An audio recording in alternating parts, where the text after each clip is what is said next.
तकरीबन एक दशक तक वह एक भूत था, दुनिया का सबसे वांछित आतंकवादी, हजारों मौतों का जिम्मेदार। ओसामा बिन लादेन 9/11 हमलों के पीछे का मास्टरमाइंड हवा में गायब हो गया था, न्याय की पहुंच से बाहर। लेकिन बिन लादेन का शिकार कभी बंद नहीं हुआ। परछाई में खुफिया एजेंसियों ने सुरागों को एक साथ जोड़ा, हर सुराग का पीछा किया, चाहे वह कितना भी फीका क्यों ना हो।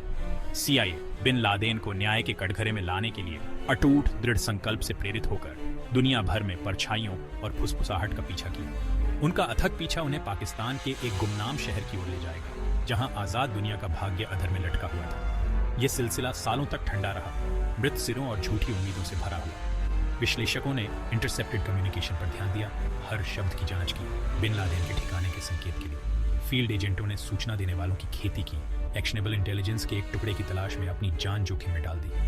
दबाव बहुत ज्यादा था, दांव अकल्पनीय था। दुनिया न्याय की मांग कर रही थी और संयुक्त राज्य अमेरिका इसे देने के लिए दृढ़ था। हर गुजरता दिन तात्कालिकता की एक नई भावना लाता था, एक अनुस्मारक की समय समाप्त हो रहा था। कुरियर लगातार निगरानी में CIA को एबटाबाद के एक परिसर में ले गया, जो हिमालय की तलहटी में बसा एक शांत शहर है। पाकिस्तान और अफगानिस्तान के आदिवासी इलाकों से दूर यह साधारण सा स्थान दुनिया के सबसे वांछित आतंकवादी के लिए एक असंभव ठिकाना लग रहा था। फिर भी कांटेदार तारों से ऊंची दीवारों और फोन या इंटरनेट कनेक्शन की कमी के साथ परिसर के बारे में कुछ संशय पैदा करता था। CIA ने अवलोकन की एक सूक्ष्म प्रक्रिया शुरू की, जो अंदर छिपे रहस्यों को उजागर करने के लिए दृढ़ थी। विश्लेषकों ने सैटेलाइट इमेज को देखा, परिसर और उसके आसपास के हर इंच का नक्शा बनाया। उन्होंने दीवारों की असामान्य ऊंचाई, नजरों से छिपी तीसरी मंजिल की बालकनी की उपस्थिति और संचार के किसी भी दृश्य साधन की उत्सुक अनुपस्थिति पर ध्यान दिया।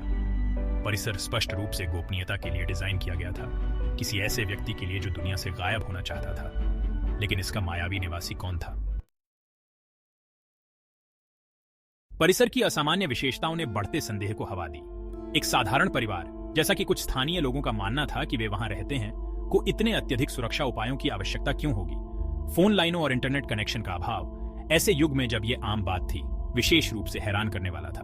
CIA के विश्लेषक, अनगिनत तलाशी अभियानों के दिग्गज ने छिपे हुए एक हाई वैल्यू लक्ष्य की पहचान की।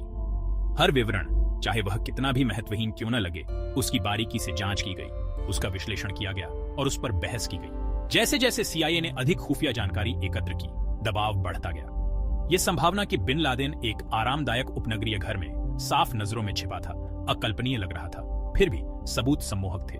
परिसर का स्थान, उसके सुरक्षा उपाय और उसके निवासियों का व्यवहार सभी एक ही चौंकाने वाले निष्कर्ष की ओर इशारा करते थे। बिन लादेन की उपस्थिति की पुष्टि करने के लिए CIA ने एक दुस्साहसी जुआ खेला। उन्होंने एबटाबाद में एक गुप्त टीकाकरण अभियान चलाने के लिए एक स्थानीय डॉक्टर की भर्ती की, इस उम्मीद में कि परिसर के निवासियों से DNA नमूने प्राप्त किए जा सकें। यह एक जोखिम भरा कदम था, खतरे से भरा हुआ था, लेकिन संभावित भुगतान बहुत बड़ा था। दुनिया ने अपनी सांस रोक रखी थी, क्योंकि CIA परिणामों का इंतजार कर रहा था। ऑपरेशन का भाग्य एक धागे से लटका हुआ था। खुफिया समुदाय, जो आमतौर पर गोपनीयता में डूबा रहता है, ने खुद को एक वैश्विक नाटक के केंद्र में पाया। हफ्ते महीनों में बदल गए, क्योंकि CIA ने हर जानकारी, हर छवि, हर इंटरसेप्टेड कम्युनिकेशन का बारीकी से विश्लेषण किया। दबाव बहुत ज्यादा था, उम्मीद का बोझ पहले से कहीं ज्यादा भारी था। दुनिया न्याय के लिए, समापन के लिए, उस व्यक्ति का सामना करने के मौके के लिए चिल्ला रही थी, जिसने दुनिया पर इतना आतंक मचाया था। DNA के नतीजे जब वे आखिरकार आए, तो खुफिया समुदाय में हलचल मच गई। एक मैच था। राष्ट्रपति ओबामा ने एक महत्वपूर्ण निर्णय का सामना करते हुए अपने विकल्पों को ध्यान से तौला। एक ड्रोन हमला अपनी सरलता में आकर्षक होने के बावजूद नागरिक हताहतों का जोखिम उठाता था और बिन लादेन की मृत्यु का कोई सबूत नहीं छोड़ेगा। एक जमीनी अभियान, हालांकि खतरे से भरा हुआ था, बिन लादेन को जिंदा पकड़ने और बहुमूल्य खुफिया जानकारी प्राप्त करने का सबसे अच्छा मौका प्रदान करता था। दुनिया ने देखा और इंतजार किया। तगीन ऐसा था मानो हवाओं में तनाव घुला हो, क्योंकि संयुक्त राज्य अमेरिका अपने सबसे बड़े दुश्मन का सामना करने के लिए तैयार था। 9/11 का साया बड़ा था, निष्क्रियता के विनाशकारी परिणामों की याद दिलाता है। ओबामा ने अपनी राष्ट्रीय सुरक्षा टीम के साथ दिनों के विचार विमर्श के बाद एक साहसी रास्ता चुना। उन्होंने US नेवी की सील टीम 6 द्वारा एक गुप्त अभियान को अधिकृत किया, जो एक कुलीन इकाई है जो अपने कौशल और सटीकता के लिए जानी जाती है। मिशन परिसर में घुसपैठ करना, बिन लादेन को पकड़ना या मारना और अल कायदा को पंगु बनाने में मदद करने वाली कोई भी खुफिया जानकारी इकट्ठा करना। दुनिया ने अपनी सांस रोक रखी थी। पाकिस्तानी शहर में होने वाले नाटक से बेखबर एक ऐतिहासिक टकराव के लिए मंच तैयार था। ऑपरेशन नेपच्यून स्पीयर एबटाबाद में एक रात। हेलीकॉप्टर तारों वाली रोशनी में उनके सिलहूट मुश्किल से दिखाई दे रहे थे। परिसर के पास पहुंचे। अंदर ओसामा बिन लादेन अपने चारों ओर जाल बंद होने से बेखबर चैन की नींद सो रहा था। सील उनके चेहरे उनके नाइट विजन गॉगल्स के नीचे गंभीर थे, अपने हमले को शुरू करने के लिए तैयार थे। Operation code name Neptune spear शुरू होने वाला था। बाहरी दुनिया बेखबर रही। इतिहास के सबसे वांछित व्यक्तियों में से एक का भाग्य परछाई में तय होने वाला था। कुछ ही मिनटों में सील ने परिसर पर धावा बोल दिया। उनकी हरकतें तेज और सटीक थीं। उनका सामना बिन लादेन के पहरेदारों के प्रतिरोध से हुआ। रात के सन्नाटे में एक हताश गोलीबारी शुरू हो गई, लेकिन सील उच्च प्रशिक्षित और बेहतर मारक क्षमता से लैस जल्दी ही बढ़त हासिल कर ली। वे कमरे दर कमरे पूरे परिसर में घूमते रहे। उनका हर कदम उन्हें अपने लक्ष्य के करकाब ला रहा था। बिन लादेन की मौत की खबर जंगल की आग की तरह फैल गई, जिससे दुनिया हिल गई। लोग सड़कों पर उतर आए, उस व्यक्ति की मौत का जश्न मना रहे थे जिसने इतना दर्द और पीड़ा दी थी। संयुक्त राज्य अमेरिका में सहज उत्सव शुरू हो गए। एक राष्ट्र ने वर्षों की दबी हुई हताशा और क्रोध को सामूहिक रूप से जारी किया। दुनिया ने विस्मय में देखा, क्योंकि खबर सामने आई। असंभव प्रतीत होने वाला अंततः प्राप्त हुआ। सफल ऑपरेशन अनगिनत व्यक्तियों के अथक प्रयासों का प्रमाण था। विश्लेषक जिन्होंने सुरागों को एक साथ जोड़ने में वर्षों बिताए, ऑपरेटिव जिन्होंने परछाई में अपनी जान जोखिम में डाली, और बहादुर सील जिन्होंने इतनी सटीकता और साहस के साथ छापेमारी को अंजाम दिया। यह खुफिया समुदाय के लिए एक जीत थी, न्याय का पीछा करने की उनकी अटूट प्रतिबद्धता की पुष्टि, चाहे कोई भी कीमत क्यों न चुकानी पड़े। दुनिया ने राहत की सांस ली।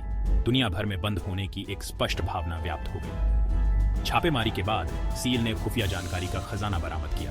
कंप्यूटर, हार्ड ड्राइव और दस्तावेज जो अलकायदा के आंतरिक कामकाज की एक झलक प्रदान करते थे। दुनिया ने बिन लादेन की मौत पर राहत, जश्न और सतर्क आशावाद के मिश्रण के साथ प्रतिक्रिया व्यक्त की। कई लोगों के लिए इसने एक युग का अंत, आतंकवाद के खिलाफ वैश्विक लड़ाई में एक महत्वपूर्ण मोड़ को चिन्हित किया। दुनिया भर के नेताओं ने ऑपरेशन की सराहना की, सील के साहस और संयुक्त राज्य अमेरिका के अटूट संकल्प की प्रशंसा की। हालांकि समारोहों के बीच सावधानी की आवाजें भी थीं, यह चेतावनी देते हुए कि बिन लादेन की मौत, जबकि महत्वपूर्ण थी, आतंकवादी खतरे के अंत का संकेत नहीं देती है। इस अभियान ने इसकी वैधता और अंतर्राष्ट्रीय संबंधों के लिए निहितार्थों के बारे में भी बहस छेड़ दी।